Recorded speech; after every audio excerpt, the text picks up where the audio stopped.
Gawin kaya nating ang sweldo ng mga senador. Mga senador, di ba gustong-gusto nila maglingkod sa bayan? Gagawin nila ang lahat para sa bayan. Oo naman. Di ba? Yan ang Gustong-gusto sabi nila, niya. di ba? Na ibigay ang inyong mga pangangailangan.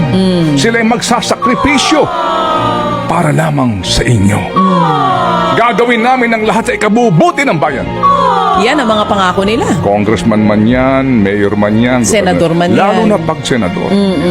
Lahat na ng aming, di ba, dugo at pawis ay iaalay sa bayan para makapaglingkod sa inyo. Gawin kaya nating minimum wage ang sweldo nila.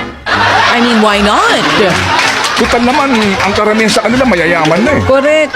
Siyang katerba na pera, nakita mo ko sa mga nakatira yan. Ilan ang mga kotse niyan, ilan ang mga, alam niyo na. Correct. Gawin kaya natin ang mga senador o kongresista o gobernador o sino man, pag naluklok ka sa pwesto, number 1, ang sweldo mo minimum. Pangalawa, hindi ka na otorisado sa lahat ng libre na benepisyo. No freebies, ha? Yes, oo. Wala ka ng mga chuchuwawak na mga bodyguard. Ano pa gusto mo? Ha? Naalisin? Ha? Oh, baguhin.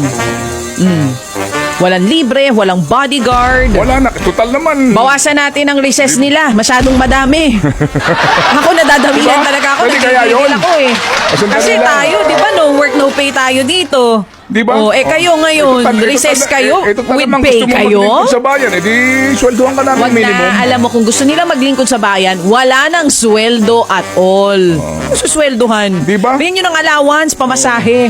Allowance, pamasahe na lang, oh. Di ba? Oo, kaso hindi mangyayari yun. Hindi ba? Ikaw na uto-uto, boboto mo pa rin siya, di ba? Kahit alam mo na magnanakaw, di ba?